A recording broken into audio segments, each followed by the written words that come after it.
Hi guys, so this is SSD Sustainable Self-Development, a podcast for people who want to get ahead in fitness and in life without driving themselves crazy. So if you want to look up a year from now and think, damn, I came a long way, but you don't want to burn out in the process as you get there, you came to the right place. We'll get into today's episode in just a second, but just want to let you know that we have an awesome community on Facebook in the form of a group which you can join, where we discuss and debate things, drop ideas, debate over which person to interview for the next podcast, and all that good stuff. So go to Facebook, type in Sustainable Self-Development, or you can just check the show notes here and click the link there, and you'll find the Sustainable Self-Development Facebook group and you can join.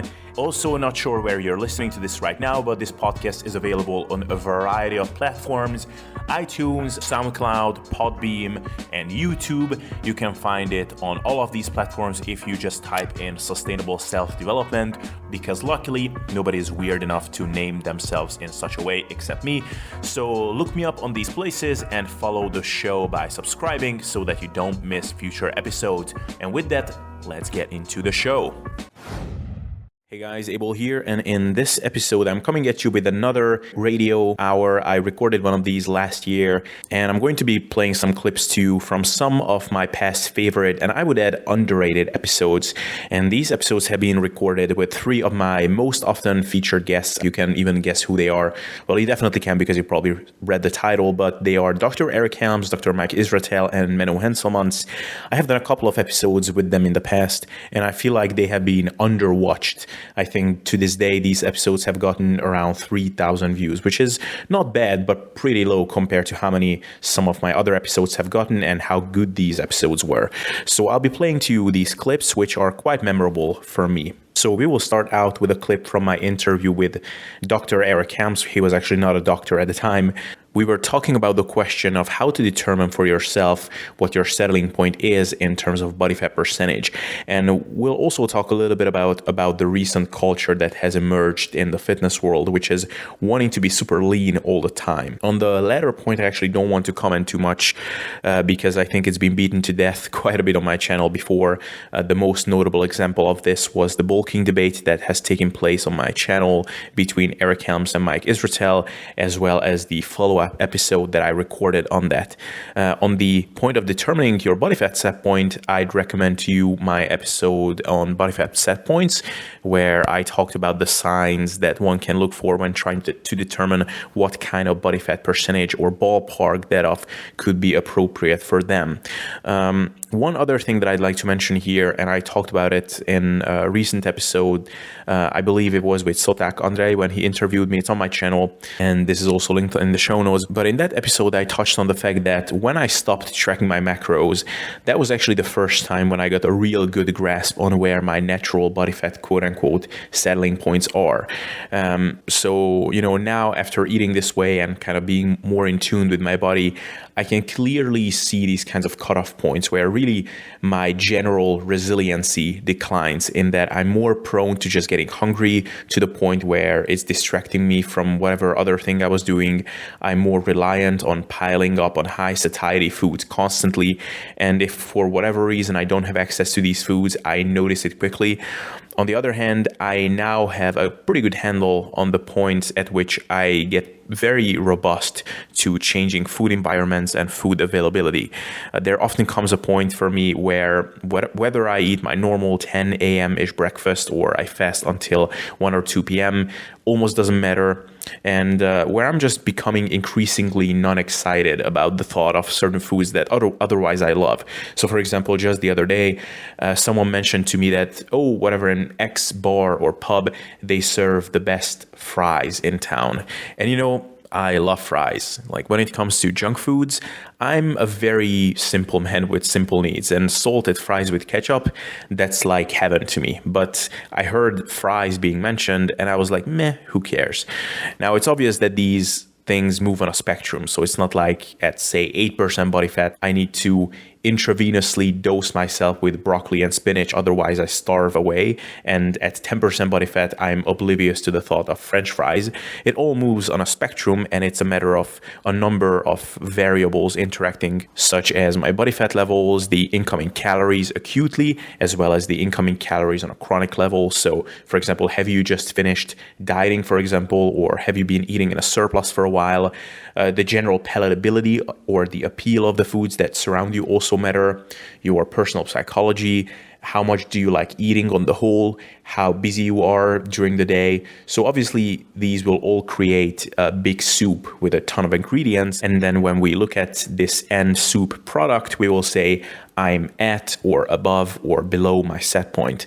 And I would say that the best definition that I currently have for a settling point is the point where food-related decisions are only in control of your day-to-day life to an extent that you're comfortable with, which is a very vague definition, but I think if applied with enough self-awareness, it is actually quite helpful. So, for example, for me, when I'm forced to construct my day-to-day nutrition in a manner that I'm constantly forced to be surrounded with highly satiating, low-calorie foods, I often need to pack food with me, or I need to actually question whether I should be out of the house for like 6 to 8 hours or something, because I know that the types of foods that I can grab from any random grocery store and just eat quickly will make it very difficult to control my food intake throughout the day.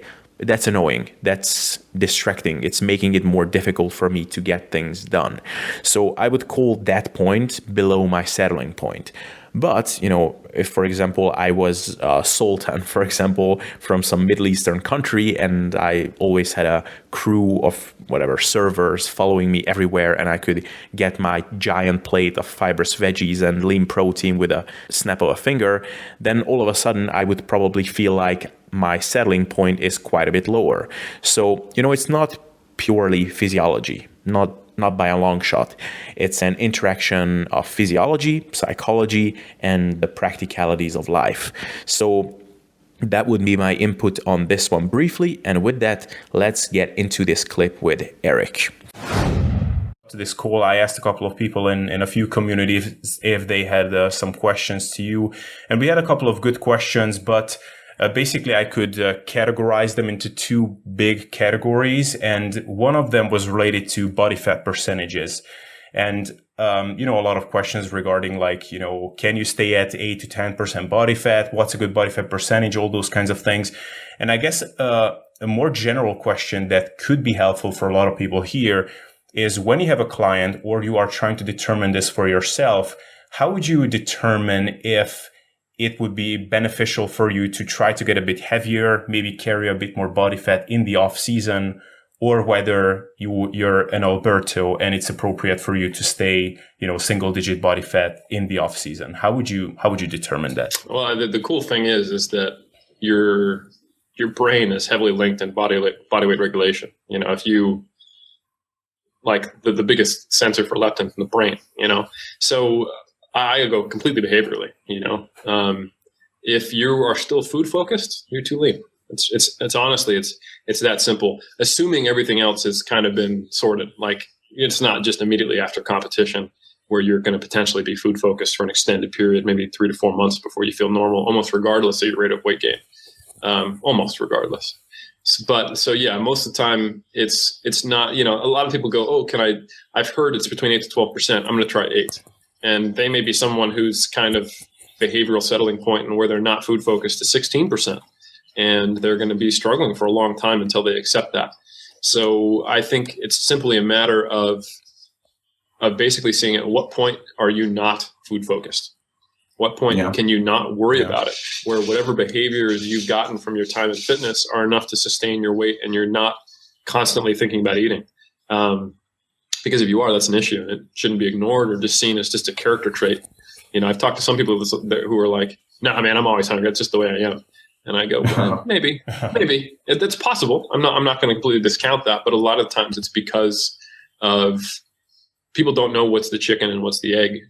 They feel like they have to constantly restrict themselves because they're always food focused, and if they don't, they'll get obese. But maybe it's actually constantly restricting themselves that is the reason they're always food focused, and they've never really given them a chance giving themselves a chance to just walk around a little bit heavier.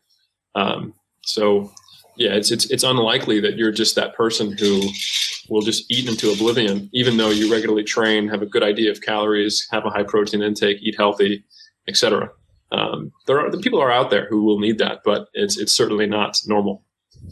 Yeah, and one thing, if I may drop here, and it's merely an observation, and I guess I just want to drop it here because I find it very interesting, is that I find that it's funny, like your generation of bodybuilders, I mean, you're only slightly older than I am, but like, you, Alberto, Lane, and then, guys before you, like Jeff Alberts, what I see is that you've all had these periods earlier on when you just had these long off season where you were kind of heavier, maybe admittedly heavier than you should have been.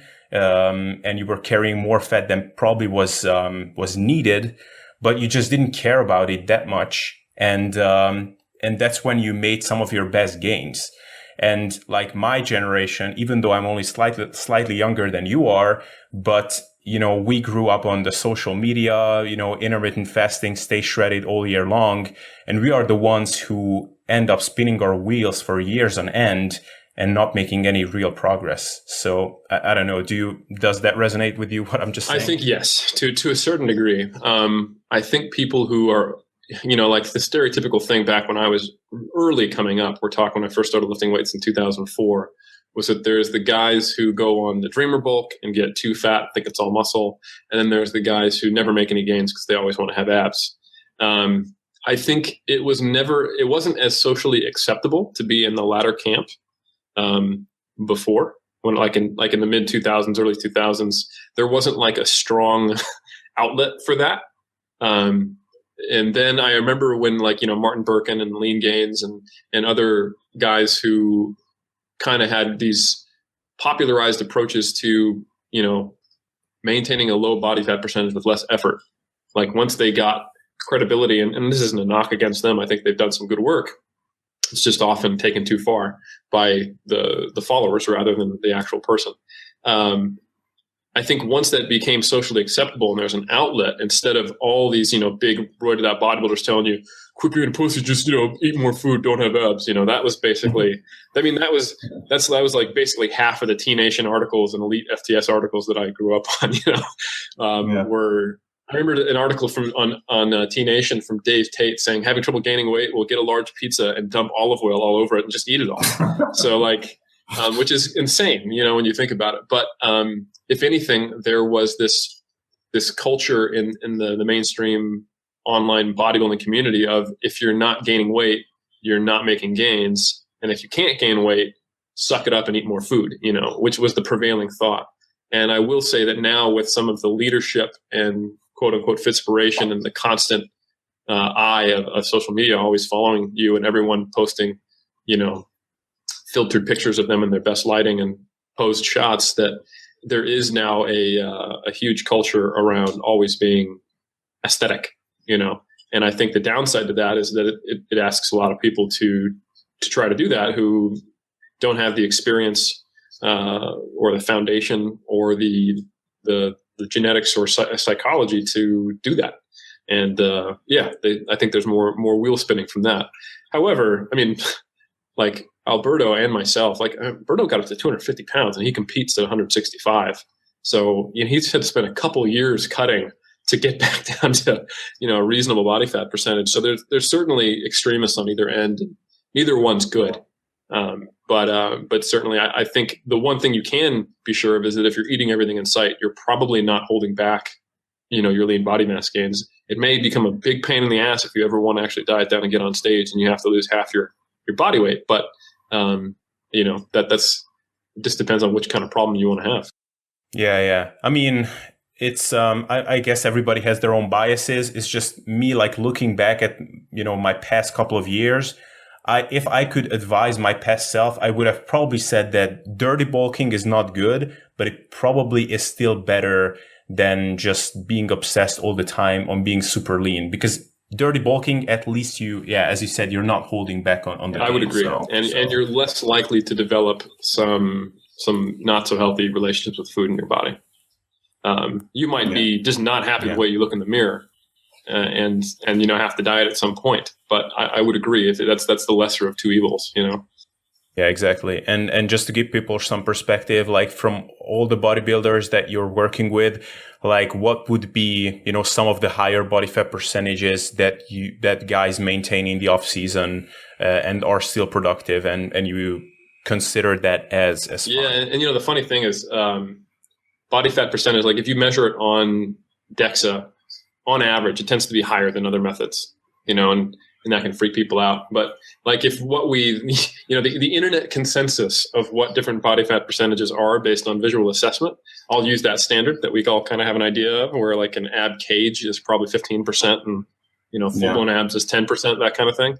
This is for guys, of course. For women, you kind of have to add like basically, another 5% to whatever I say. I've seen a fair amount of my clients at different times be in the range of 16 to 20%, and that'd be not an issue. It does mean that we might have to do a mini cut sometime. Like, oh, you want to diet for a show in 6 months? All right, let's do 1 month mini cut now. We'll go 3 months, do another 1 month mini cut, get you down to like say 15%, and then bring food back up, and then start our diet 6 months out. And that's not a big deal. It just means you have to plan a little bit. But it's not like I keep all my guys at 8 to 12% and all my gals at 16 to 20% body fat all year round, or when they're not competing. It's much more based on what they're comfortable with and when they're not food focused, and wherever that is. And for some people, that is on the higher end of what we would consider a healthy body fat percentage. It's still normal. Yeah, and I mean, just to give people some perspective on this, like I just had this discussion with someone not that long ago that like it used to be the traditional like stay somewhere between like 10 to 15% in the off season, and with the rise of social media, this kind of changed over time to like 8 to 10. And if you're over 10, then you're kind of getting No, I totally agree. And people have these warped ideas of what body fat percentages mean or look like. Yeah, I never have people, my clients, if they want to go get a DEXA or get dunked or get pinched, that's fine. But I never ask them to do that because it doesn't matter. The only thing that matters is where they're comfortable with what they look like, whether that's a realistic, healthy body image to have. Because sometimes, often more often than not, what they desire is not a realistic goal to maintain. And then, so a lot of the work is on being able to accept that walking around at 15% is fine. And then just focusing on, okay, so are you constantly thinking about food? Are you struggling to hit your macros or not go over them? If we didn't have some system of tracking, would you gain 10 pounds? Well, it's too lean. And, and there's a level of denial that comes with that, but you can only be in denial that so long. I mean, I can't tell you how many competitors I've seen for like 3-4 years would just try to maintain too lean, and eventually just go, it's not fucking worth it. I don't care. And they just let themselves get a little heavier in the off season. And I think that's a good thing. That's what should happen. Ideally it won't take that long, but it's hard to get over that when you've got all the pressure or the perceived pressure to maintain leaner than you should be. Okay, so thank you, Dr. Helms, once again. And with that, let's get into the next clip with Menno Henselmans, where we are talking about the outlook we have on dieting and whether you're viewing dieting as a temporary phase of suffering or rather as a lifestyle for the long term, where you adopt behaviors that you can potentially keep up for the rest of your life. And here, Menno outlines his general view, which is that behaviors that you do should be things that you can foresee as things that you could keep up for the rest of your life.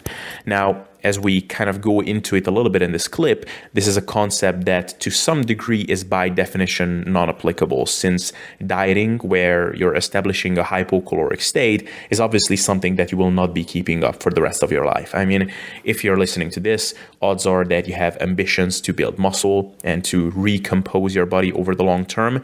So you want to spend the majority of your time at least at maintenance, sometimes at a surplus, and then intersperse these periods with brief bursts of hypocaloric eating to make it possible for you to eat again at a surplus.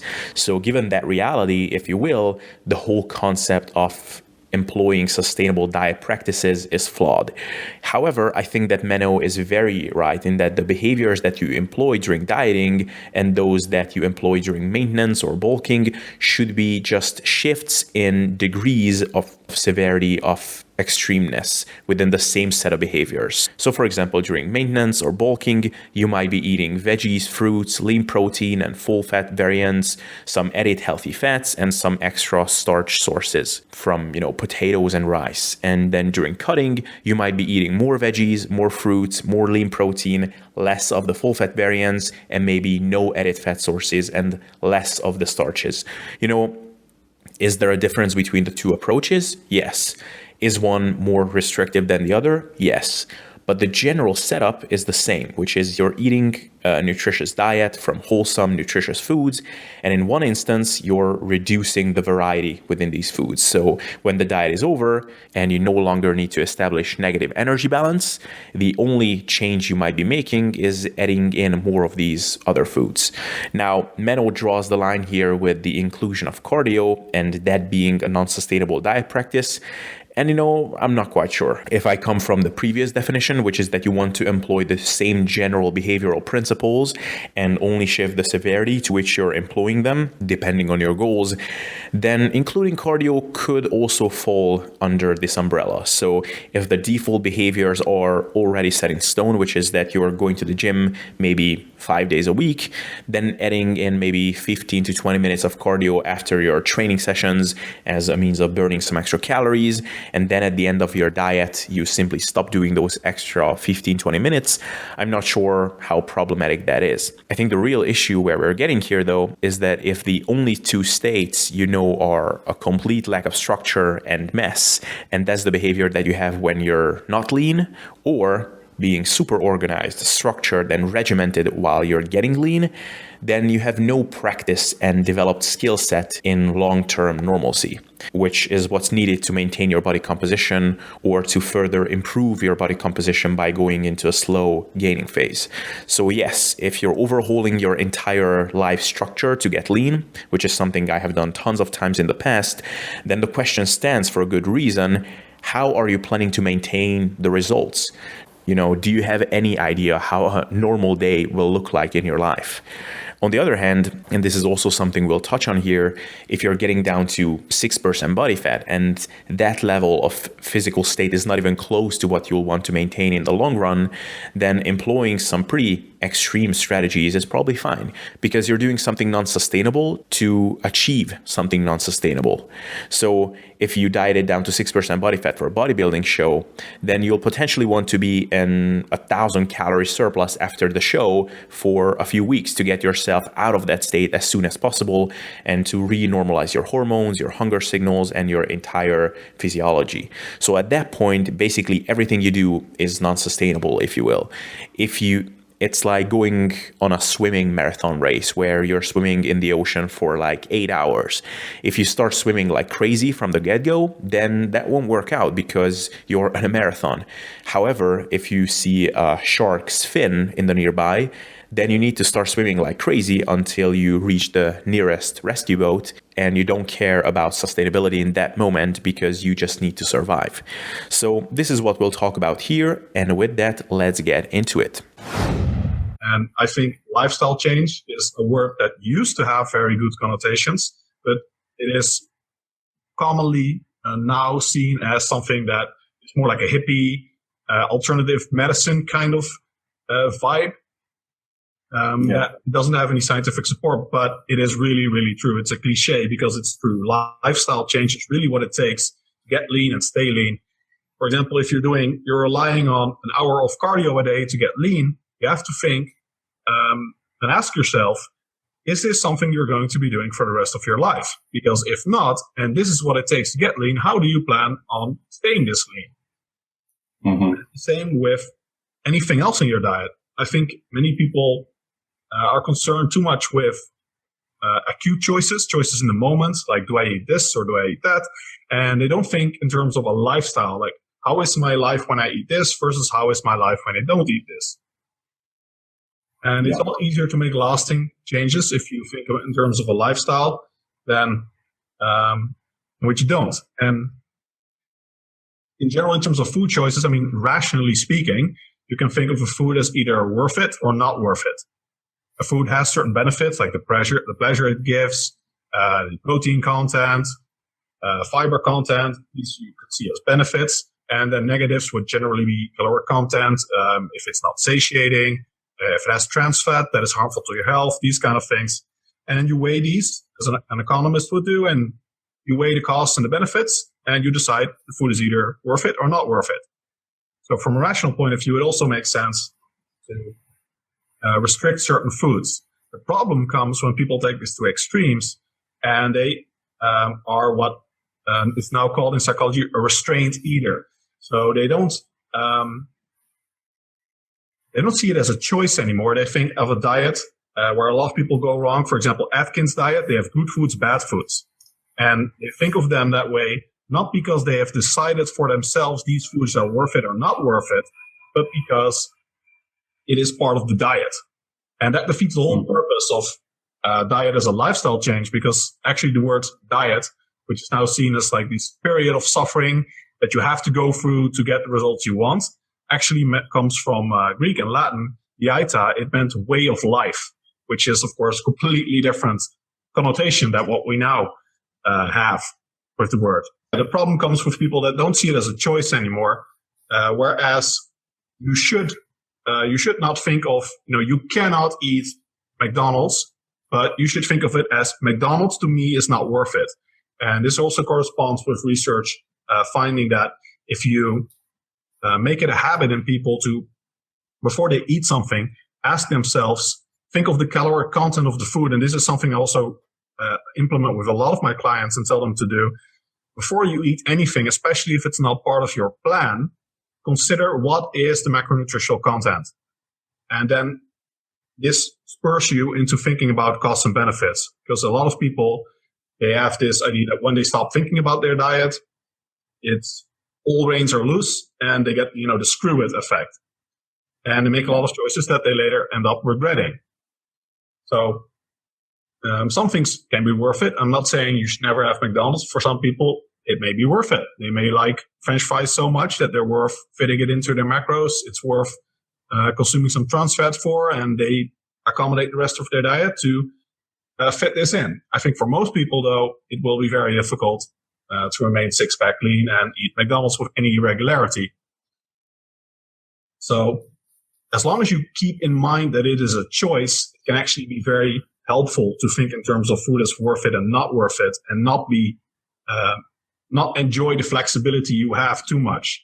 Because there is also a lot of research showing that people actually fare better on preset meal plans. And if you look at actually successful bodybuilders, athletes, people that are actually successful long term, and I define that in terms of leanness as maintaining your six-pack year round, not just having competed or having dieted for a show or whatever and got a six-pack, and then the rest of the year people don't see.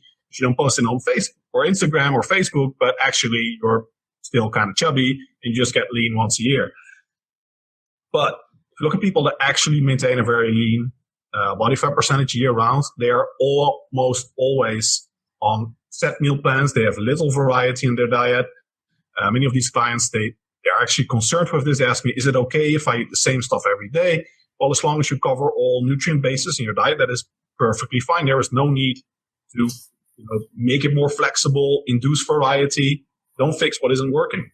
What you just said about the temporary suffering period and the long-term perspective, many of the claims of the flexible diet proponents is that if you have a set meal plan, you have little variety in your diet, then that is by itself not sustainable because you want to live life and you want to be exposed to all kinds of stuff. I think you yourself mentioned that you want to try every food on the planet. And I think that's where a lot of people can get into trouble, that they get into a routine. And yes, when you really create an environment for yourself, when you kind of isolate yourself from external kind of distractions like other foods, like social events, like going out, then it's easy to maintain a six-pack. But if you also want to live life, that's when it really becomes a balancing act of being flexible, having a flexible attitude towards food, but also still having that structure-based mindset in place. So what do you think is a sweet spot between being structured, having a meal plan, having a routine, but also being able to be flexible and saying what you're saying, that I still want to try every food on the planet. Yeah, I think it's good to distinguish here between the type of lifestyles that people live. So my case is probably not a very good example. I actually eat ad libitum, which means I don't track my macros the majority of the time.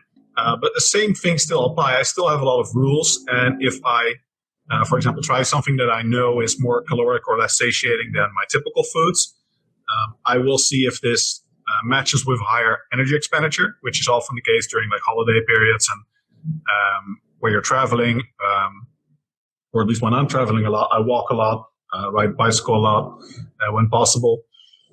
So I can factor that in, and then I make a strong distinction between things that I can eat, like as a lifestyle, and things that I will try once. And I always think very clearly about, is this worth it for me?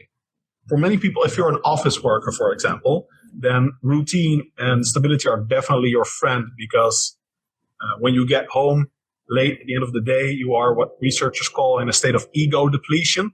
And you do not want to be concerned about, thinking in terms of variety or mixing things up. This is the worst time possible to do this. So even if you plan on doing these things, it should be key word being a plan. And that is also for when you have social events, you're eating out with friends. I think that should be very doable to fit into a fitness lifestyle. You should still have certain guidelines that you live by and making conscious choices in these scenarios. And these can be the same kind of principles you apply in daily life as in social eating. I think the crucial thing that people do wrong is that they go either all in terms of I eat like a robot, food is fuel, I will skip all dinners with friends, or they go the completely flexible dieting route and then think, I should enjoy life, so I'm going out with friends, and that means I do everything they do, and I'm going to just drink a lot of alcohol and drink whatever they're drinking, even though I don't really like wine or alcohol, and I'm still going to eat, consume 1,000, 2,000 calories in the form of alcohol. Then my judgment's going to be completely impaired, and I'm going to make a lot of choices that the next day I end up regretting. I think all of these things are very hard to teach people beforehand. You have to teach them how to plan, make sure they make deliberate choices, and then you have to compare body composition data before and after. I find that really helps to make an objective, retrospective conclusion about whether it was worth it or not. And that's also what I always ask people if they went on a holiday or had a cheap meal or something. You look at the data, you see what kind of damage was done, how much fat they lost or how much weight they gained, and you ask them, was this worth it? And without being judgmental at all, you just objectively ask them, do you think this was worth it? Maybe it was, maybe it wasn't. You can also do this for pretty much any kind of food that you try. And this really facilitates making more conscious choices. So I think the solution here is to maintain certain principles. The principles are fixed, basically, but the diet choices you end up making aren't necessarily all or nothing. Like one last question on this outlook, like lifestyle way of looking at things, is that do you think that to some extent it is a matter of just being cognizant of the dangers of being too extreme and just be really conscious about how you are changing your behavior once, for example, a diet is over? Because, for example, I've heard you mention that you have this strategy that you call keeping it bro. So, for example, when you're dieting down, then you're saying, okay, I'm going to give up the enjoyment of food for this period of my life. I'm just going to look at food as fuel. But obviously, you have to let go of that mindset once the diet is over. So do you think that if you are very careful and you're practicing a lot of self-awareness, then it can work to some extent? Yeah, the key difference here is when you're dieting, what I generally recommend is that people think in terms of exchanging foods for leanness. So that is a strategy I employ with a lot of clients, which is what you were referring to.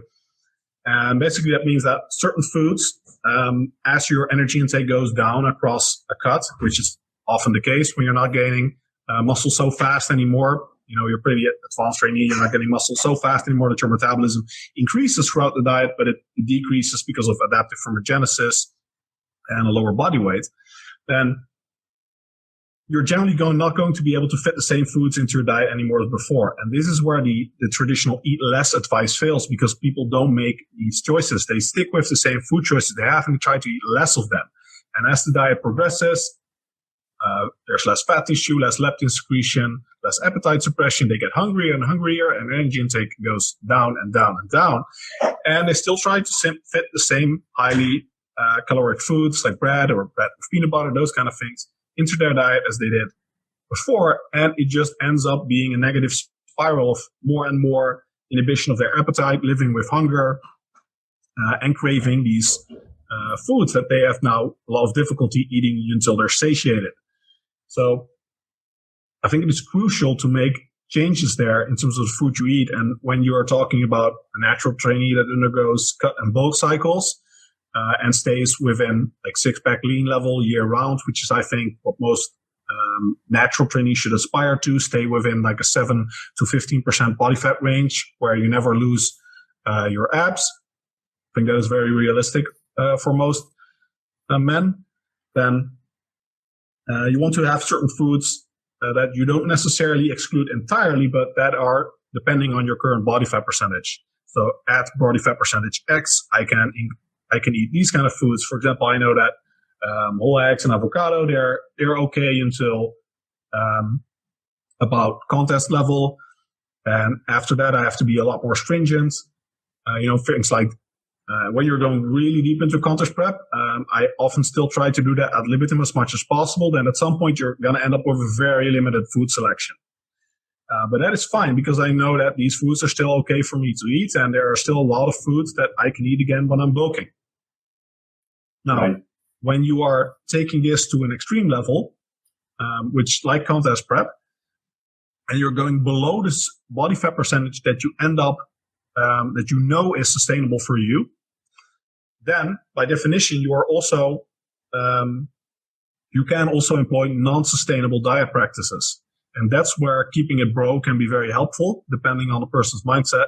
That is the strategy I employ to indeed think of food as fuel. And you basically give up the pleasure of eating entirely to get to your contest level leanness. That is something I only recommend if you're dieting below your sustainable body fat percentage. Because then you can imply also cardio, for example, unsustainable diet practices. Until you're at that point, I think a lot of people look too much towards the people that go to these extremes and try to fit them into their own lifestyle. Until you're at that point, you should be thinking a lot more about gradual, sustainable changes.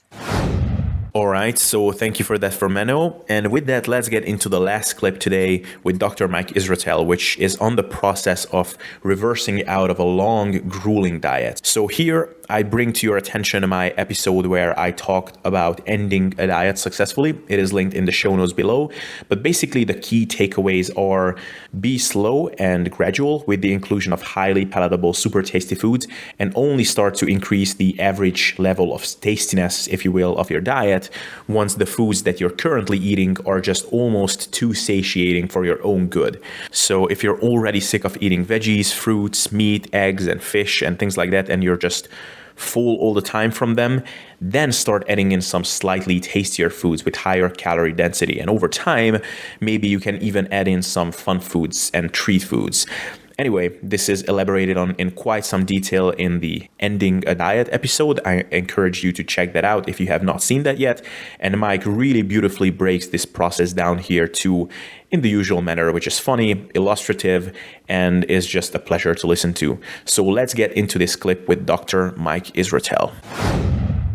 So when you are stopping a diet and you're in the super hungry state and you're reintroducing back to maintenance, there are a couple of realizations that have to be understood and accepted in order to generate a logical framework based upon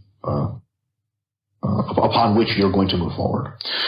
One of the pieces of framework is that you're going to want to eat lots of food, and you're not really going to be able to get full very easily. Fact number one. Right?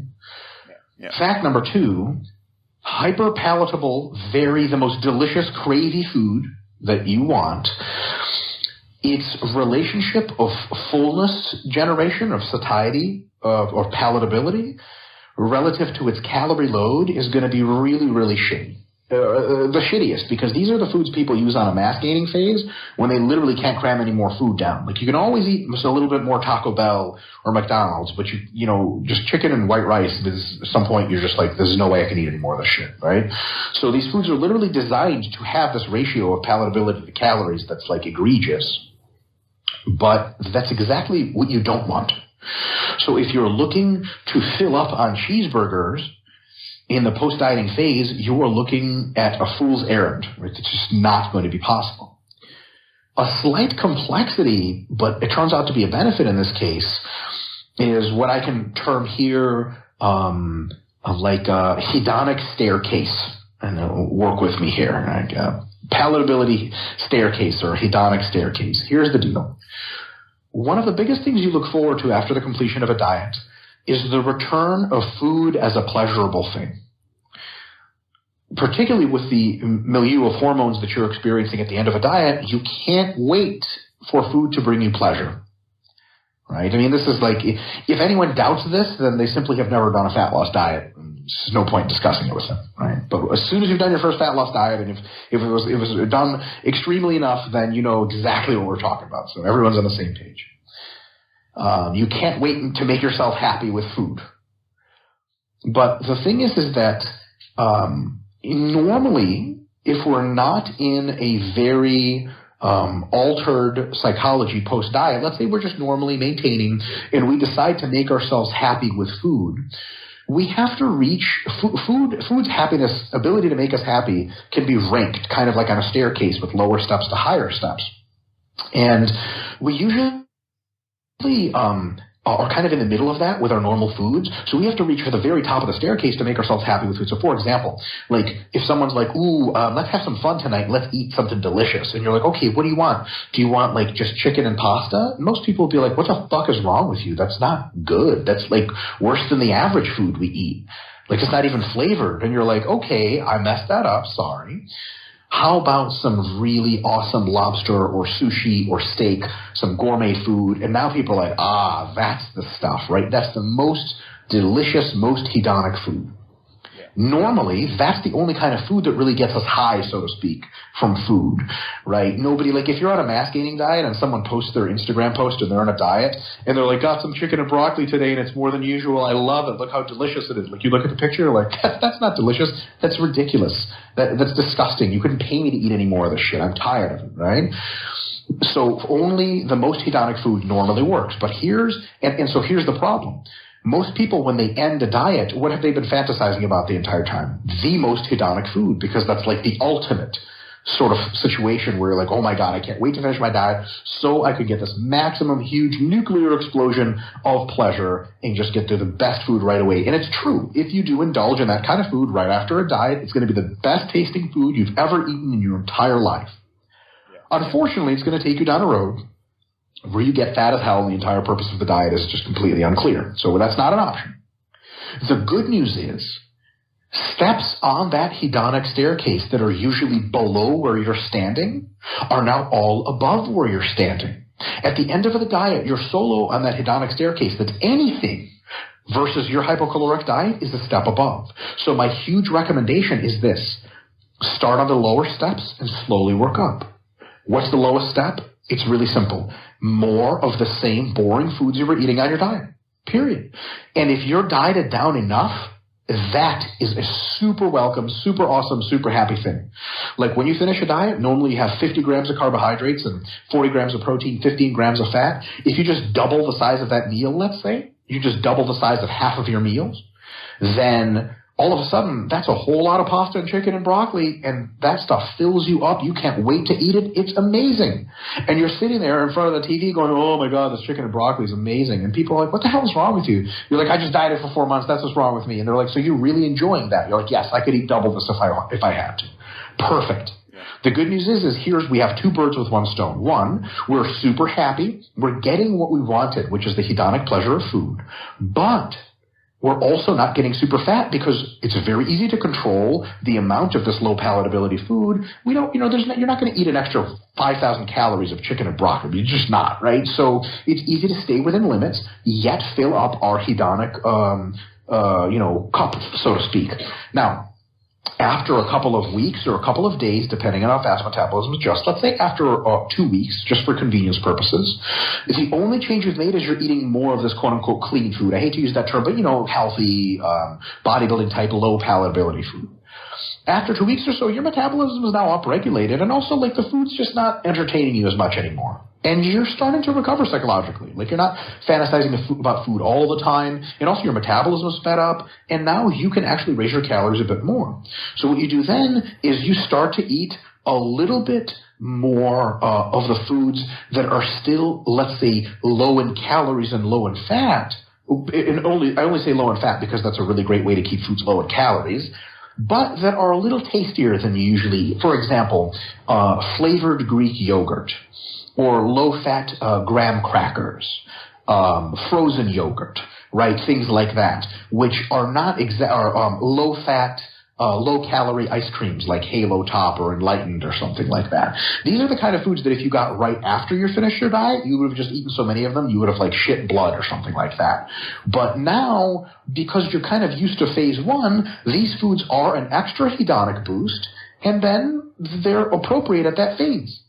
And after maybe 4 weeks or so, you can now start to have your first real, actual, super indulgent cheat meals. But here's the deal. By the time you have those indulgent cheat meals, they're still super fun. They're super awesome. But they don't completely throw you for a loop, and you don't end up eating the entire table. You're comfortable with just one cheat meal because you've been letting the gasket out slowly, so to speak, and you're not that bad off anymore. And I just want to finish this analogy with one more really critical piece of information. If you go straight to the super hedonic foods right away, the backtracking is almost impossible. Right? As soon as you spend a couple of days eating cheeseburgers and cookies and ordering pizza, the tastiest shit with the most calories, if someone's like, all right, you've had your fun, now let's go back to just normal clean eating, but more food, that no longer offers you any kind of pleasure. It's a step down the staircase because you've been hanging out the top now. You don't get any pleasure out of that kind of food.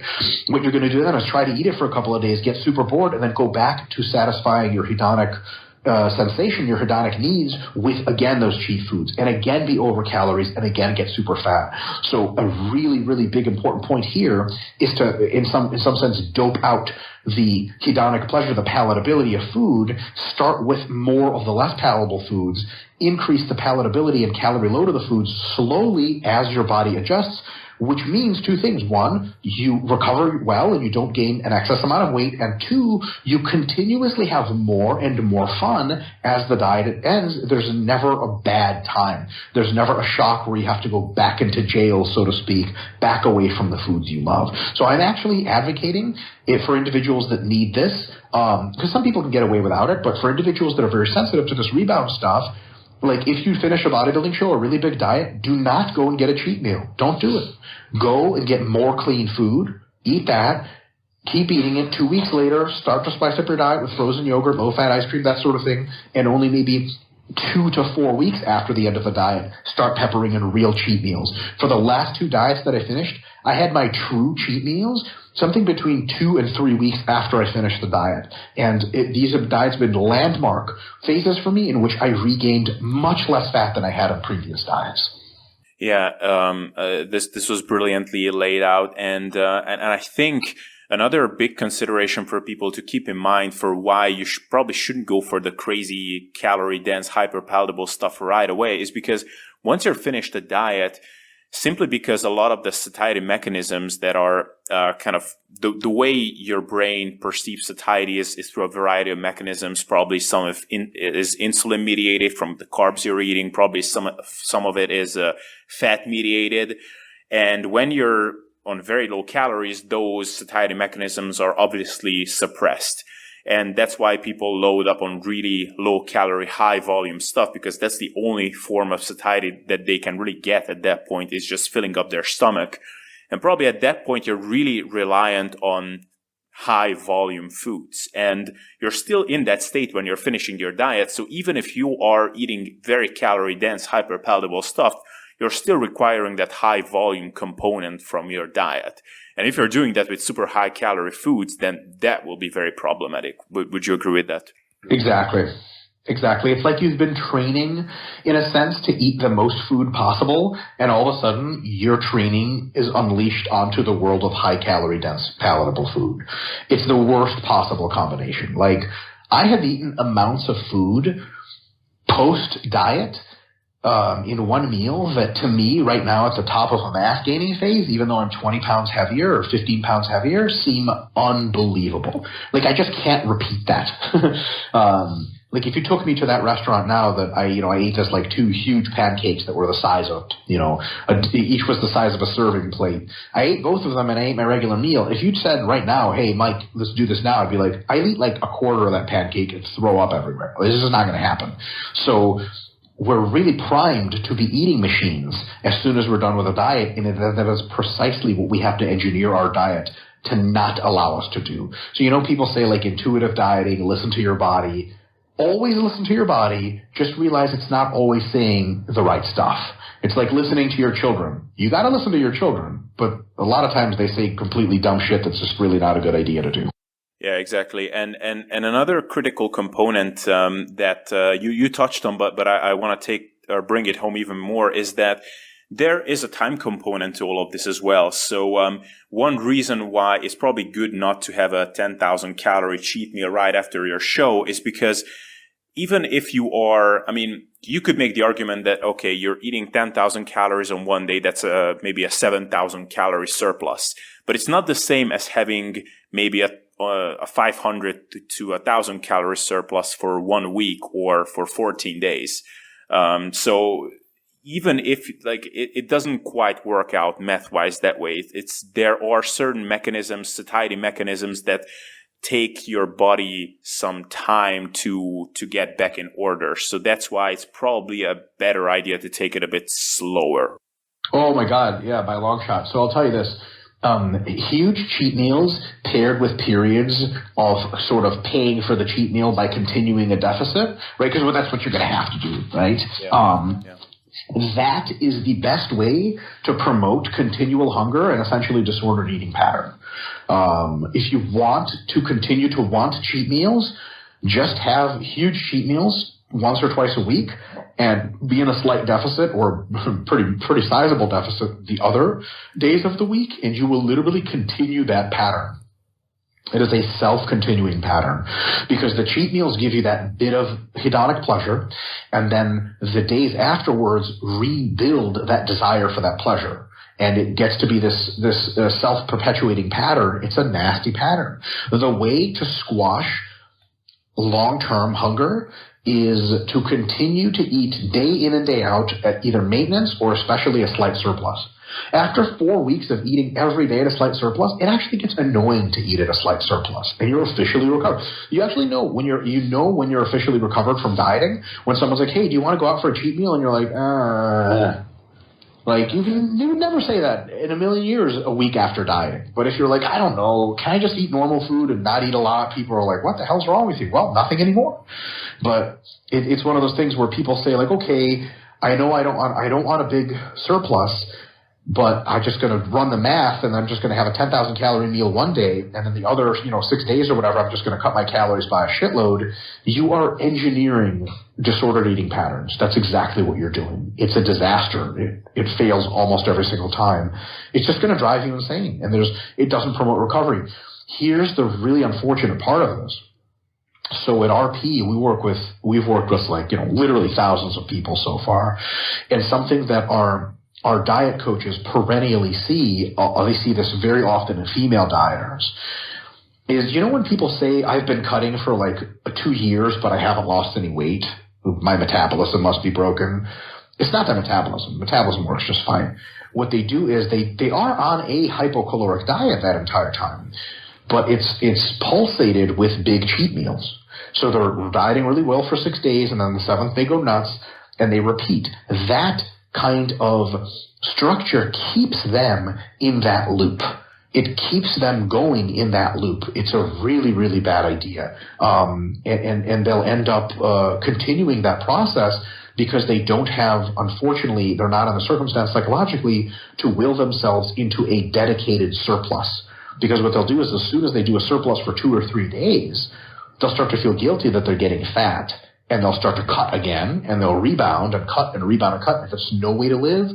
But if you do live like that, that is not balance. That is the opposite of balance. It is a completely jarring way of going about things, and it leaves you in a permanent state of hormonal and neuroendocrinological imbalance. You're basically always in a starvation mode or getting back to one. And that's really bad, and it just really causes you to have no good results, but plenty of suffering for months and sometimes years on end. Yeah, that's 100% right. And you posted one time on Facebook, which I think that quote sums it up perfectly, that if you're alternating between binging and low-calorie periods too often, then you're getting all of the negative effects of low-calorie dieting and none of the benefits of high-calorie dieting. So that's perfectly true.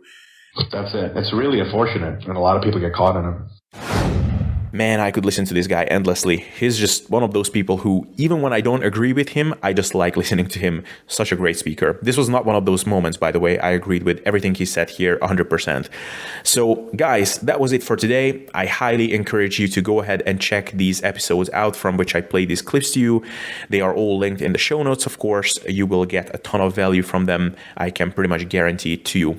And my question to you today is, what are your biggest takeaway lessons from these clips? All right, with that, see you next time.